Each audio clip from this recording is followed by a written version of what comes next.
A very good evening, everyone. Tell Me Your Story welcomes all of you to yet another episode of Poetry with Antara and Deyasini. The topic of today's evening is Where Can You Find the Stars?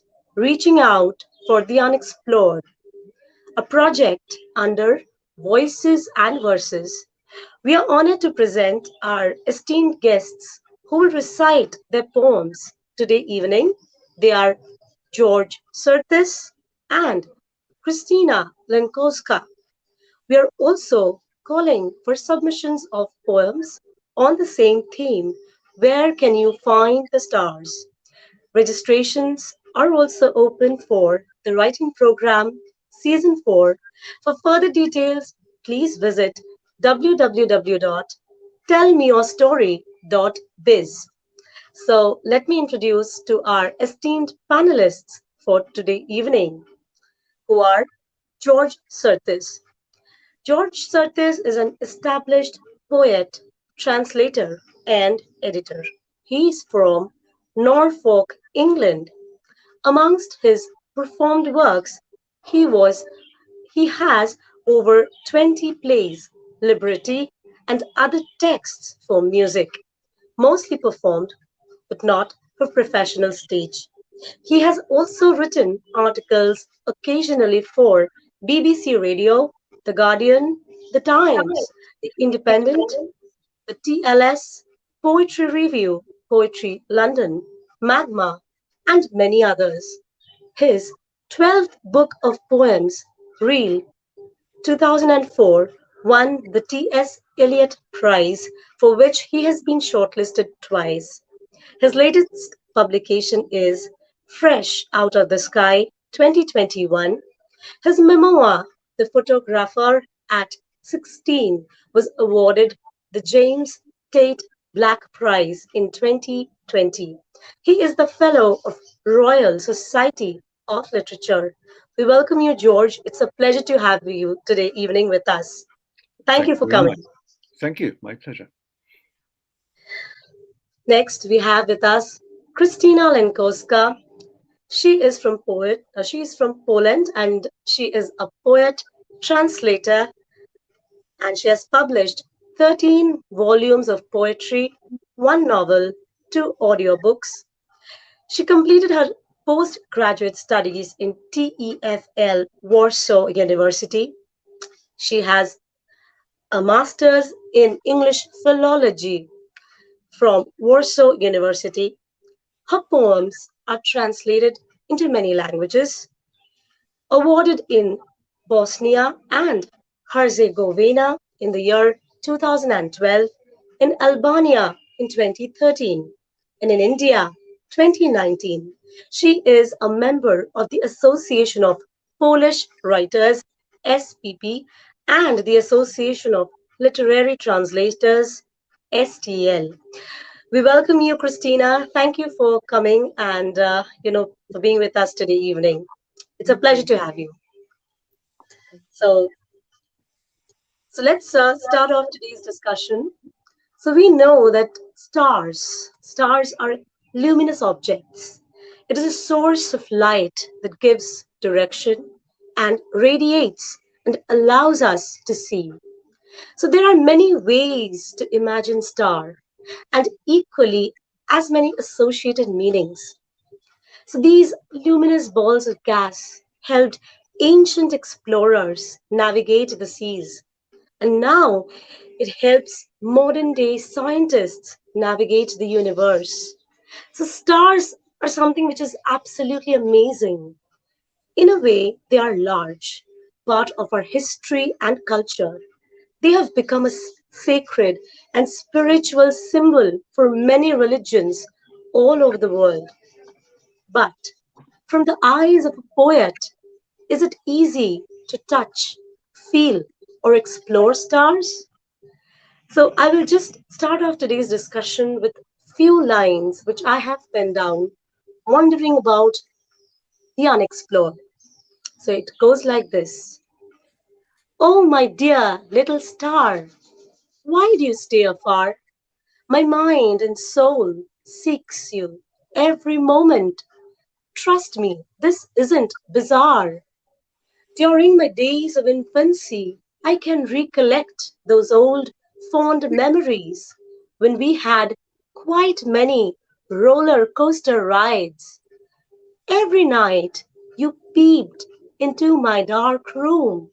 I felt your presence nearby. I knew it was you, for I never assumed. You took me along to your starry land. Oh, dear little star, you're close, yet afar. You showered upon me your love and affection. I don't know if we have some past connection, but now I feel lost and alone. Have you altered your place? Have you been to an unknown land? I find it painful to withstand. My eyes keep looking and searching for you without a reason. My heart aspires to reach out to you the way it did before. If you remember me once, show up from the heavens. So, in this session, we will make some little endeavors to reach out for the sublime stars. And, I'll, and now I will invite George to read your poems, to read both the poems, George and Christina. So, George, please go ahead with your Okay, poems. thank you very much. I have two poems here. The first poem is older and the other one is new. I'll read the older one first. It's called Night in a Hotel. I'll talk about stars later when we have our conversation. Stars appear in this poem, but they're not the main presence. This imagines us living in a hotel, in some temporary place, um, which I suppose in my mind stands for the temporariness of our very existence. Um, it is also written at a time of some violence, so blood appears in the poem. Um, I'll read the poem, then I'll talk a little about the new one. Night in the Hotel. Now the night settles in its hot bed, and the door hangs partly open. Now the late cars cruise the street with a faint rumbling, creatures of the dark. Now it is later than the world thinks. The sleepers are already sleeping, the wakers are still awake, and the sky is thick with stars and silence. Somewhere in the dark, blood is trickling as it does each and every night. Somewhere in the dark, nightmares huddle in corners and watch worlds flash by. We dream history as if it were a hotel we had checked into. We check in and out. We come and go as we please. This is our hotel. And the cars cruise past like lost hours. The voices hold their space in the street. Not one voice holds us. We too are falling asleep, streaming blood and stars. Wonderful, wonderful. Thank you, that's very So, kind. so deep, so intense. So, Yeah. I'll read the second one, then surely, this. please go Oh, ahead. not at all, not at all. That's fine. This is called Starfall, and it begins with quite a famous thought from the French mathematician Blaise Pascal, who wrote Les silences éternels de ces espaces infinis m'effraient, which means that the eternal silence of these enormous, infinite spaces is frightening, is terrifying. And so the poem is about counting. It's about trying to count all these stars, and finding yourself as if you were by the sea, as if you were trying to count the sand. It's an old analogy, but I explore it a little here. Begin with the abacus and keep counting. Begin with numbers. Begin with dazzling light. Begin with the faintest flicker impossible to follow or forget. And there you are, on your own infinite beach of stars, gazing into an unintelligible ocean that is continually producing maps of itself and its own obsolescence. We are dressed in stars, but only for the briefest of moments.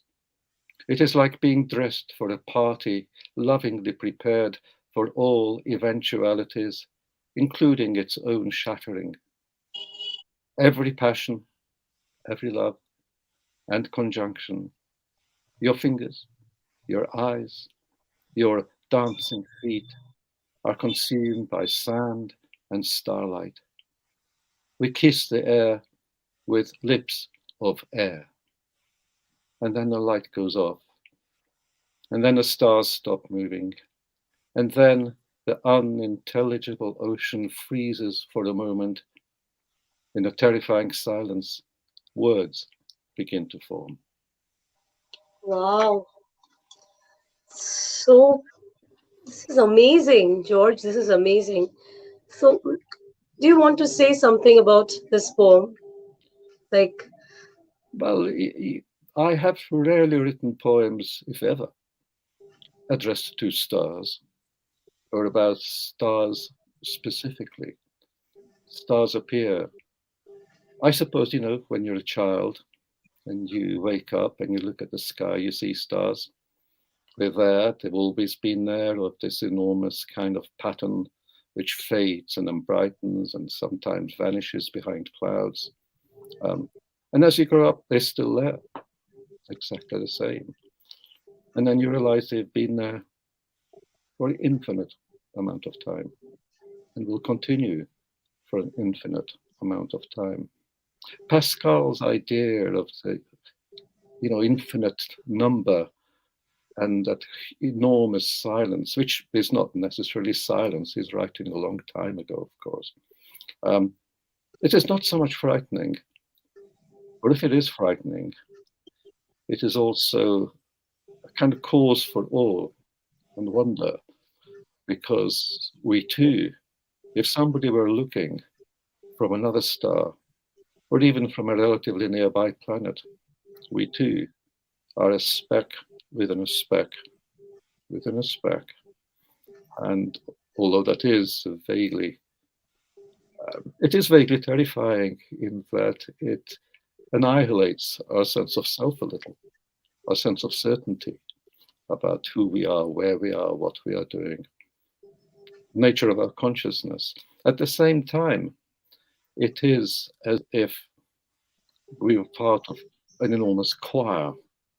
You can hear our individual voices because the choir is infinitely large, but we are part of it, and we are not totally insignificant because what we have, as the poem says at the end, and I don't want to make it sound like I have a great plan in writing this poem or any other poem, but I do think what we have at the end is language, and here am I speaking it, and there it is on the screen in front of me, and I'm looking at it.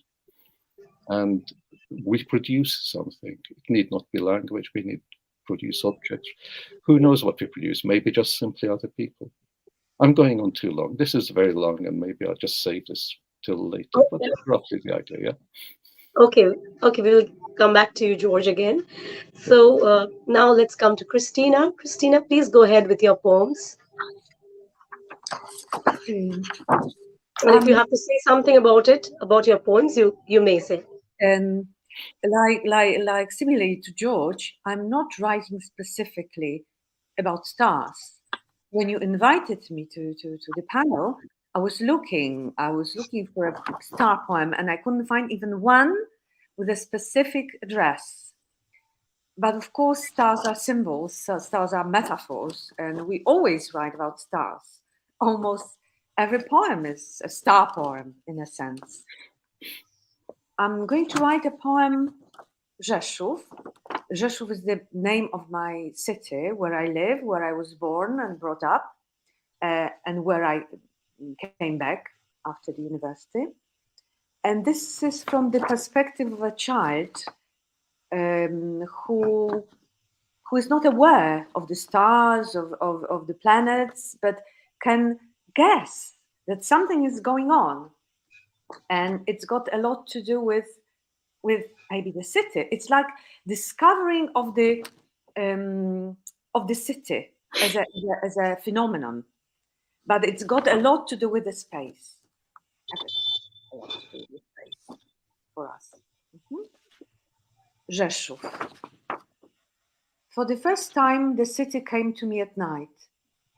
Everyone in the window waited for a comet. I thought the stars blazed with living fire, and dared not put my eye to the magic pane. The sky advanced upon me from the street. It went by, but came again in dreams and waking hours. The air murmured, while Grandpa couldn't count its flares, and wondered if a war wouldn't spark in heaven. The street was called Butcher Street, but it had no meat, only living horses. I felt the horses and the banks of the Wisłok, where gypsies banged copper pens like drums. For the first time, Rzeszów came at night, and although no one said the word, I sensed the city in darkness roamed the earth and sky, and would still be there at the break of day. It is So nice. important to say that the poem was Very translated by Antara, and in original it's even more rhymed. It doesn't mean that I write rhymed poems, but it happens. And this one is a rhymed poem, very, very structured, in original at least.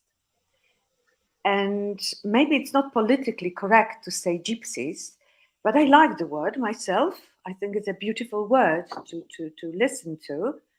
And when I was a child, I could meet gypsies very often, almost on a daily basis. And where they stopped on their right, it was very close to where I lived. So I fled once when I was 2 years old, and people were looking for me, which is a real fact. So the image of the city for a child had a lot to do with gypsies at the time. And why war? You know, I was born in the 50s, and there was still talking. There were still fears about war. And like here, I mentioned my grandpa, who says something that because we were waiting for the comet, okay? These newspapers were, oh, you can observe a comet. It's going by. It's that's why we were waiting at night. And this story about the comet, which in fact maybe I saw, maybe I didn't, had something to do. It was a mixture of all those feelings of the grandpa stories about war, about the mystic, about the space that I could guess. It's much, much bigger and deeper than what you can see over the window. okay.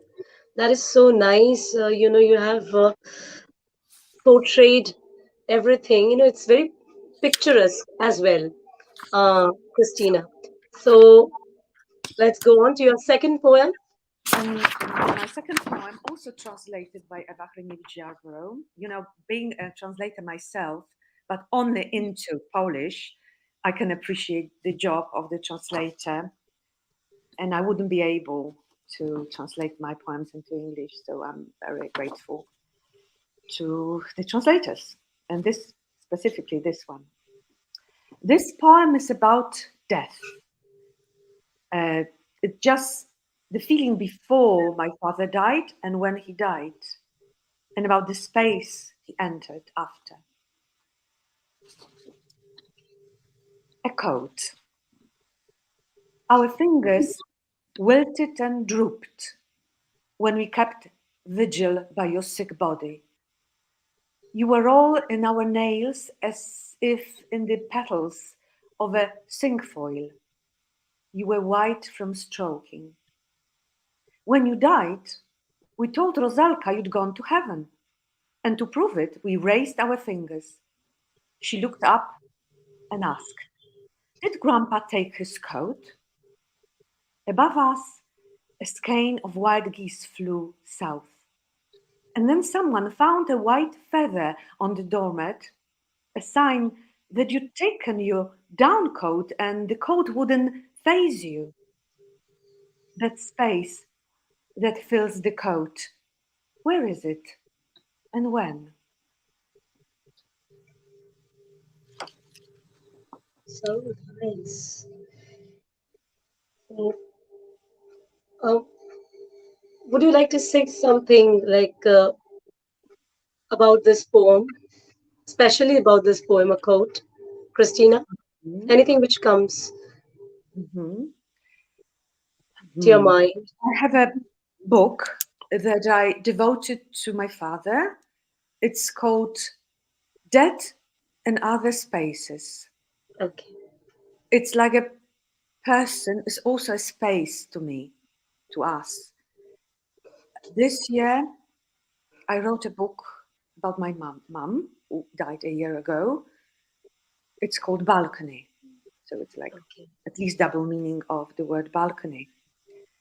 And both of the poems, like our topic today, is about looking, guessing for the outer world that we can feel, what we can guess, but we don't know how it looks like. It doesn't mean that I'm a very religious person, but I find it very interesting to meet people who are very religious, and looking for another space by different people fascinates me. And even recently, I worked a lot with a contemporary poet, American poet, Dana Gioia, who is very, very religious, uh, like traditionally religious, and a lot of his poems are religious. Many years before, I spent translating Emily Dickinson, whose treating God and religion was very fascinating and maybe closer to my thinking of the space and of the argument with God that we are all having on every day almost. So every poem I write, I think of, every poem I read of another poet is simply looking for another space, even if you write about everyday life. And in fact, reality is the most fascinating to me. Reality. This is the matter to me to to work with materiality, because it gives me some signs how to explore the other world. Okay, so taking from there, Christina said about reality and science, how we, uh, foresee it. So taking from there, I will ask George, like, how do you envision stars in life? If you take stars, a symbol, a sign. So how do you envision stars in life? Well, they're a brightening of the darkness, aren't they? They give us patterns to look at. We Okay. may read more or less meaning into those patterns. I don't personally read very much, apart from what the astronomers tell me. Um, but I think we accept them, I think, as signs of hope as well. Certainly signs of direction, as you say, they are part of navigation. Hmm. Traditionally, always have been. But starless nights seem to indicate a certain entrapment, as though we were merely bound by our own kind of luminescence, however small it is. So, star-filled sky, um, it's like a celebration, I think, and it's like lighting, as we light candles on birthday cakes or whatever the celebration. It's like So, the lighting of many, many candles. so if it is about celebration for you, George, so were there any instances in your life where you have discovered stars in the most unexpected of places? And how did this discovery impact you? Well, If it is celebration for you. I'm not sure if I have an answer to that. I don't think that there was any particular time I discovered stars. I Stars remember, can be in the form of anything, if it is celebration for you, if it is hope for you. So, um, were there any instance in your life, any instances? well, I suppose when I was a child, when I was still 7, my family became refugees and we walked across the Hungarian border into Austria. And that was done late at night in the early morning. Well, it was done about 1 o'clock, 2 o'clock in the morning. And you go across muddy fields and you don't know where you're going. I was only a child anyway, so I was just trudging along behind my parents. And up there is this whole other world under which we proceed on our journey. I suppose that's one thing. And because we are in the dark otherwise, it's night, we are proceeding towards a receiving light at the other end, which we hope, although we don't know, will be a friendly light, an accepting light. And indeed, we did arrive at an accepting light. So I don't know if this is a good answer to your question at all. No, it answers. It absolutely answers. So it Okay. is hope for you, obviously hope. Uh, Well, yes, it was that we were not completely alone in this field. I mean, there were about 16, 17 other people trudging along ahead of us or behind us. Nevertheless, you feel as though you are in between two worlds. You're not quite sure where you're going.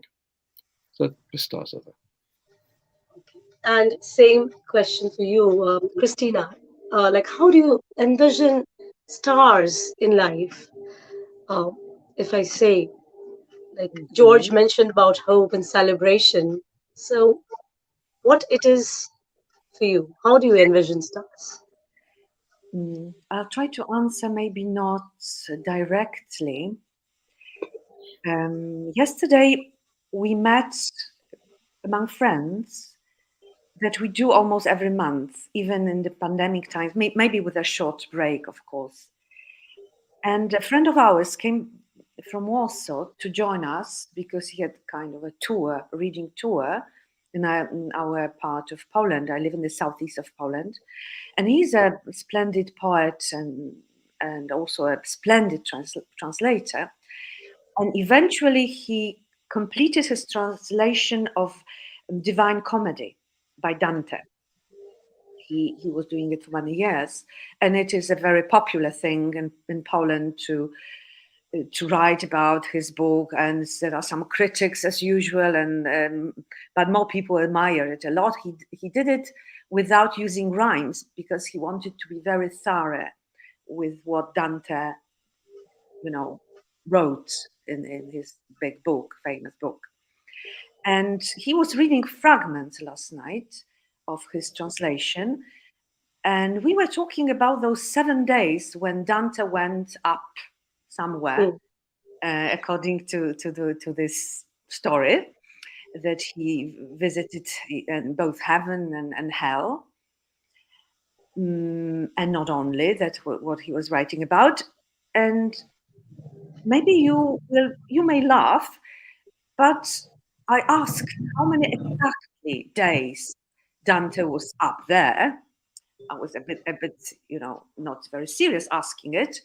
And Jarek Mikołajewski, this is the name of the poet and translator, said exactly it was like we say 7 days, but exactly it was like the holiday, 3 days or so. And I said, looking around because I thought people might laugh, that I was there somewhere, not in in heaven or hell, for 15 minutes. As I said, I'm not very religious. When I was about 14, I left my body, and it was an accident. It wasn't an accident or anything, or any drug thing, which happens to people. But I think it happened to me because there was some natural drug in my brain. I don't know how to explain it. I don't know. I was growing. And I was wondering for about 15 minutes, counting in the time, Earth time, more or less, but I couldn't see stars. I couldn't see anything. It was all dark. It was dark, but it wasn't gloomy. It's funny because I'm generally not a very, very optimistic person. My poems are usually sad. I think I don't write poems about happiness because happiness is full enough. Is you know it can. I don't need to help happiness. That's why I want to help. I need to help unhappiness rather. So I'm not a very, very happy person. But there, up in the darkness, I was very happy. I never was so happy. And when I was coming back, and it was a date with another 14-year-old boy, with a boy, and I wanted to tell him, what happened to me. And he said, it happens to me so often. So I didn't think it was so important. But I remember this feeling when I was coming back. I said, I could remember, it is so obvious. It is so easy. It is so. I'm going to say to people that I'm meeting in a minute or tomorrow that it is so easy. Why do we complicate it? It is so easy. But then I forgot what it was. You may laugh.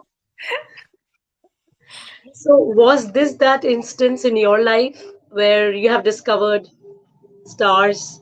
Yeah, metaphorically, it's stars. But as I said, it was dark. Maybe I wasn't privileged enough. It can be, it can be. So, it was a place which you did not expect, I you did know, not.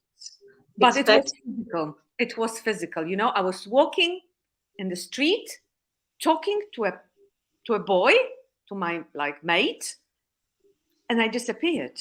Of course, he didn't notice I wasn't there, but I wasn't there for sure. And it wasn't drugs. It wasn't accident or anything.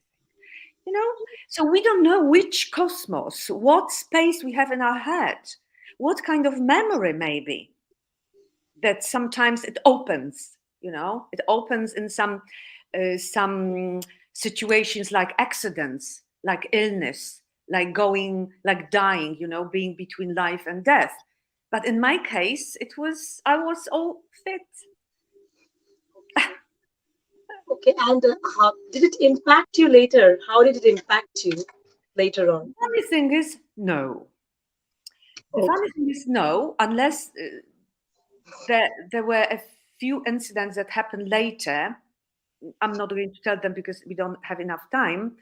I should be at least a religious person, and I'm not. I should believe in some kind of mystic that was a gift given to me, and I was too skeptical. I'm still a bit skeptical. That Okay. maybe it will change, but I like sharing this story because maybe somebody will at some point explain the situation to me, medically speaking, for example. Okay. So taking it from there, my second question is like, as the topic of our today's discussion is reaching out for the unexplored. So when we delve deep within, we gradually explore ourselves. It gives us an idea of who we really are, what we want, and where we want to reach in our life. So, this sense of self awareness, how can it be attained, George, if I ask you? I'm not sure if it's self-awareness I'm after. I think what there is, I mentioned language before, and we get to know ourselves and the world generally through language because we apply words to things, and sometimes the words will magically conjure the things that we appear to intend. What language we also know is insufficient insofar that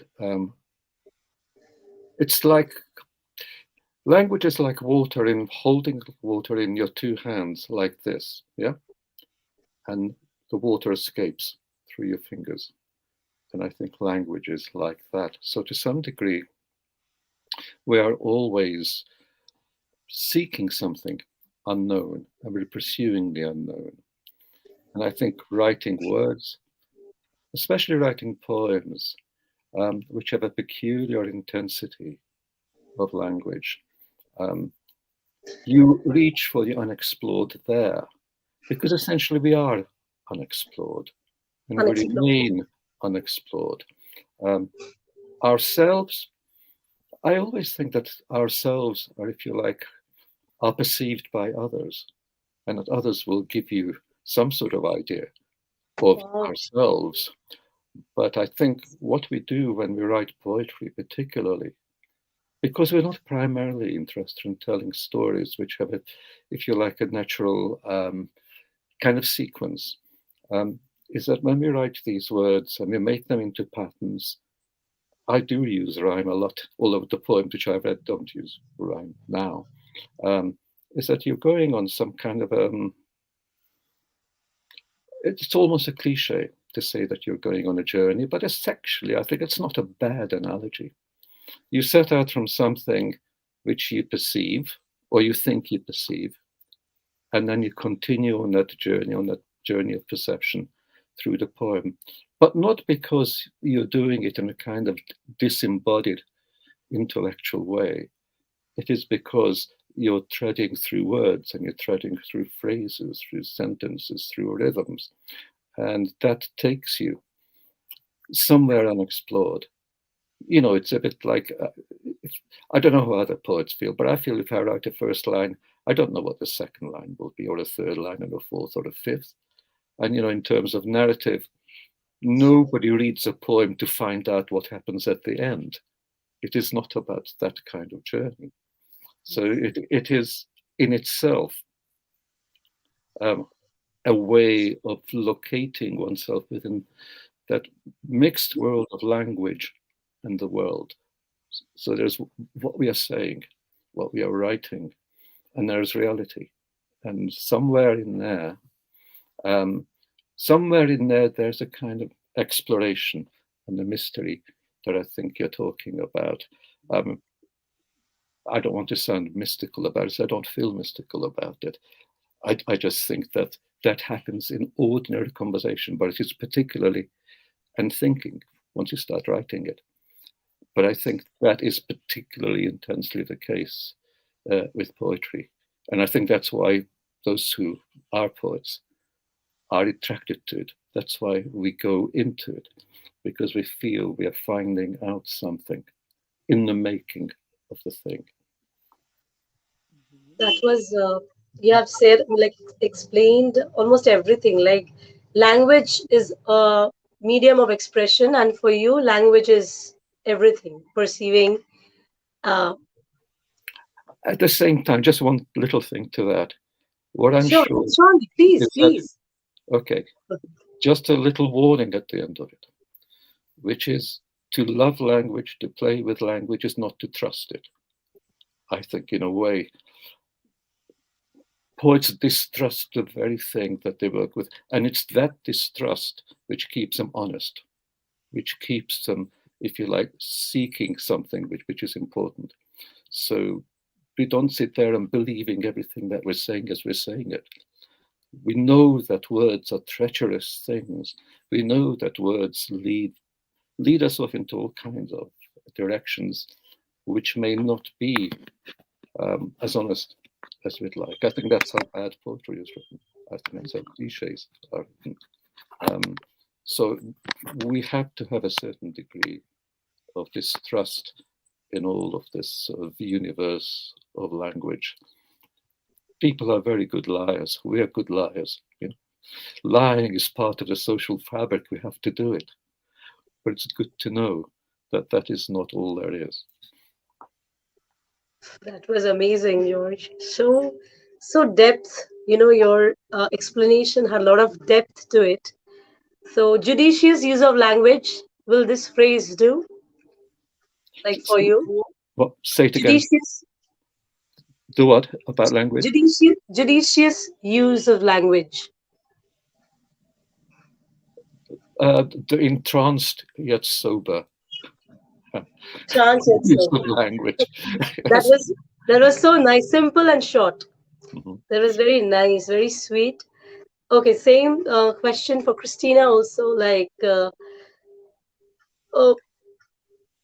what according to you, like when we delve deep within, we explore ourselves. Uh, so what according to you is self-awareness and how it can be attained? Because today our topic of discussion is reaching out for the unexplored. So if we take it in that way, how can it be attained, do you think, Christina? Hmm. Writing a poem, I never think of doing something special. When I start writing, I never think of it. It's an overwhelming feeling that you have to write down something, but I don't think about the audience yet. I don't think about writing a big poem, of impressing anyone, and especially of exploring the unknown. No, I'm simply pinpointing the reality. And sometimes it happens, maybe very rarely, but it happens that a poem turns out to be epiphanic. Sometimes, or in most cases, is a concept thing, which is the object of criticism. Maybe, might be. Simply, I don't know. I'm not doing it for myself. I'm not doing it for anybody. Later, when I'm correcting the poem, I'm trying to be a person, another person.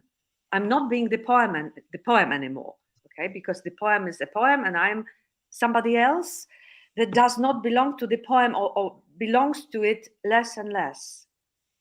So then I may discover that the poem was searching something, was exploring something that, of course, you can never explore the unknown, but you may try, that the poem was trying to do it.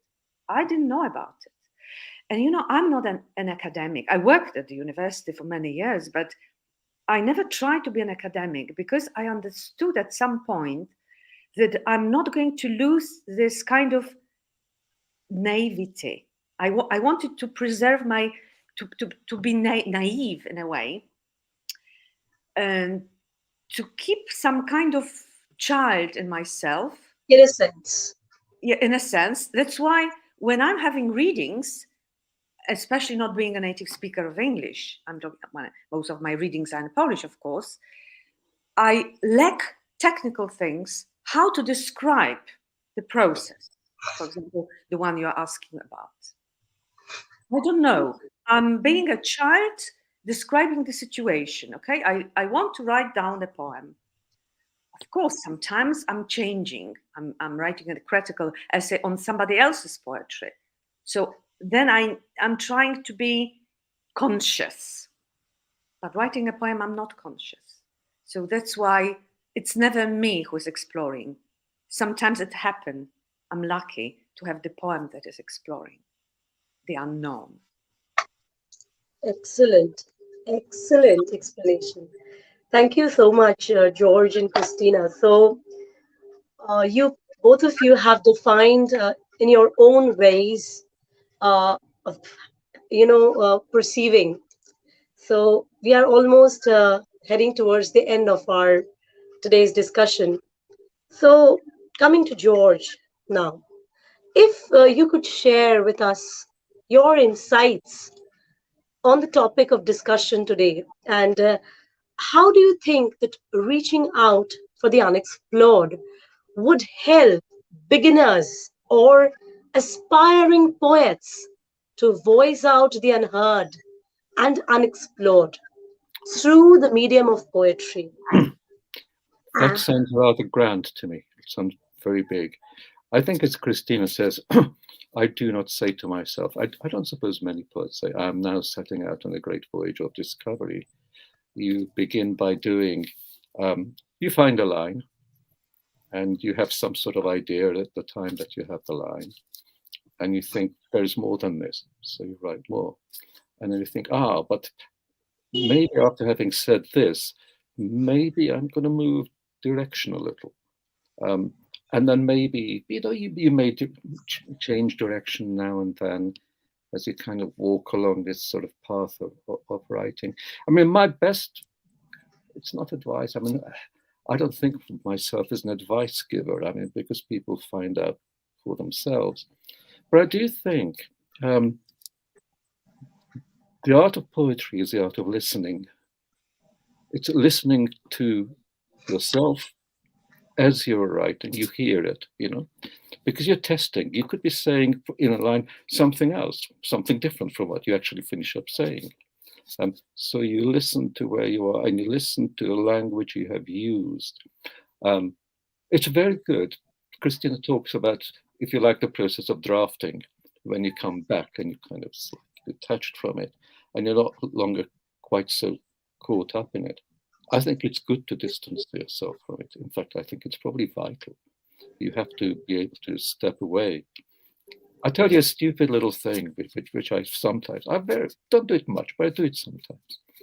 If you look on your computer, if you set up your poem in text, you can make the machine say the poem for you. It is so disembodied. It is so complete. It doesn't want you to succeed. If you read it to yourself, you kind of want it to succeed. So you read it in a way that you think, oh, you can kind of, you can charm yourself into thinking that what you're doing is right. But it's good. It's very good to be able to step away. And it's always, I don't think poetry is a matter of, Christina is saying it, and I'm saying it again, but in a slightly different way. I don't think it's a matter of intentions. It's not that you're realizing an intention. Your intention is to write a poem. Your intention is to begin somewhere and then start doing this. I mean, Christina's kind of partly described it as a naive process, and there is that. Because don't go, I'm not an academic either, by the way. You know, all my background was in painting. I've got no qualification in English literature whatsoever. But it's almost like a painter, you feel your way. A painter, it helps if a painter likes paint. Yes. And if it likes moving paint around. One last thing, because I don't want to sort of comment. There's a story from Auden, W.H. Auden. This is a great poet of the early 20th century. And he was asked if you were choosing students for poetry, what would you look for? And he said this. He said, imagine I've got two students. And one of them says, I have such wonderful ideas that you'd like to realize in poetry. And the other one says, I'm fascinated by words. I just like messing around with them. Choose the second, he says. Choose the second in a way. Because our grand ideas are bullies in a way. They want to justify themselves. And in that sense, the poem is a sort of exploration because you're not embodying an idea. You are discovering what the idea might be as you go along. I've said enough, I think. So that pretty much answered the question, George. So one last question to you, George, as well. Can you offer some suggestions for fledgling writers like us and how to develop this voice in the most powerful way possible? I think Can you offer some suggestions? Too long, Christina. Oh, okay, that is it. No, I'm just saying, I think Christina should answer because I've given you a long answer before. Okay. Okay, Christina. Okay. Like if you can offer some suggestions for aspiring poets, to voice out the unheard and unexplored through the medium of poetry. And how do you think, the voice can be impactful through the vehicle of poetry, or how to develop this voice? If you can offer some suggestions. What I have found for myself, observing other people writing poems, especially, and myself, and also observing people writing prose, that form is more important than the content. Because in a way, every poem is a story of a feeling or of feelings. You write stories. Of course, they create some kind of entity. They want to exist afterwards. But anyway, they are initially stories of our feelings. But there are millions of stories, millions of interesting stories that people may share with other people. It is how we share the feeling is more important than what the feeling is. That I understood, I was just coming closer and closer to this answer. If you have nothing to say, probably you will, if you are not overwhelmed by the feeling that you want to write down something or say something, you will not try to be a poet. But if you have to, you may be a painter, you may be a poet, you may be the physical worker. It doesn't matter what your background is. If you have this overwhelming feeling, you will be an artist or you will be a poet. But it is how you do it is more important than what you are going to say, because it's the audience, it's the reader then that judges the quality of what you have created.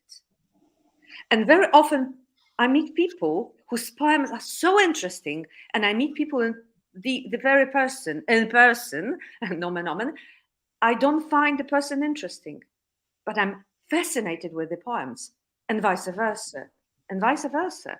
You may meet a very interesting poet, a learned person, and fascinating company to talk to, and the poems, the literature he performs, he produces, is mediocre, or at least lukewarm.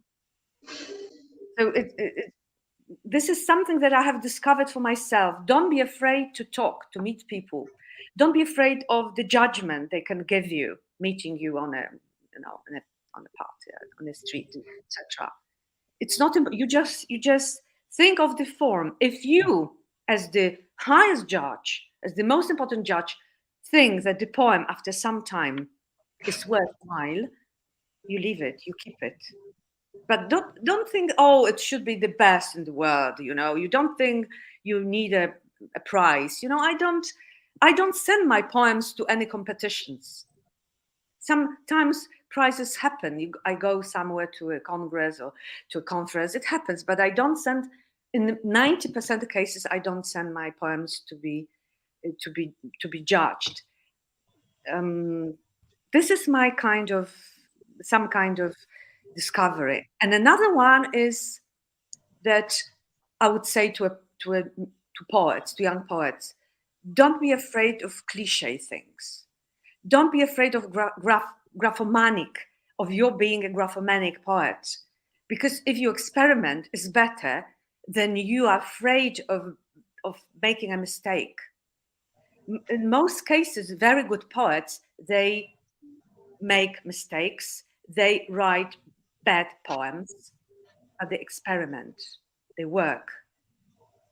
The people who are scared of being judged, of being bad poets in some other people's minds, sometimes don't go up, don't upgrade, in a sense. Can I add one little thing, tiny little thing? Well, two tiny things, and they're really very Please, short. please, George, please. Okay. Please say. Yes, read a lot. Don't just read your contemporaries. Read the past. Read across from other languages. Just read. Just be aware that this whole other world of other people out there who have done that. So reading a lot. I did teach creative writing and so forth, and I've always advised my students, read a lot. And I agree with Christina about the second, which is, A, be prepared for rejection, because you will get rejection. And rejection varies in value as to who it is from, on what occasion. Sometimes you're right to be rejected, okay? But a poem, as you write it, isn't your life. Your poem is a piece of paper at the point. And if you want to go scrunch, scrunch, crunch, throw it away, there's another piece of paper. And then you go again. So don't be deterred. Take criticism seriously, I think. Mm-hmm. But you have to, one of the ways in which you educate yourself is to understand which criticism applies to you really. If somebody completely misunderstands you, that's one thing. But if somebody says something technical and interesting, and you think, well, that's worth thinking about, then take notice of it and see what happens. But yeah, be prepared for rejection. It just happens. Don't worry. You have years of it. I had years of it. Yes, it happens. Seriously, those words are very encouraging, George. Thank you. Thank you. It will really boost up the confidence of all, for all the young poets like us. And thank you, Christina, as well. Thank you. George. You just told not to get afraid, irrespective of the circumstances. So thank you so much. Those were really words of encouragement for both of you. And it was a wonderful, wonderful evening. Well, thank you for being introduced to Christina. It was a lovely conversation. Thank you for being introduced to George. I hope we'll be in touch after the. It'd be lovely. And thank you, Antara, for setting us up. Oh, thank you. It was my pleasure, So it was a wonderful evening. We discussed on the various facets on where you can find the stars and reaching out for the unexplored. So I think we have been able to touch the unexplored. What do you say? We have been able to. Partially, we have been able to through this session. And thank you for sharing your wisdom, you know. So it was a pleasure for us, for Tell Me Your Story, to have both of you today. And we are also calling for submissions of poems on the same theme. Where can you find the stars? And registrations are also open for the writing program season 4. For further details, please visit www.tellmeyourstory.biz. Thank you, everyone.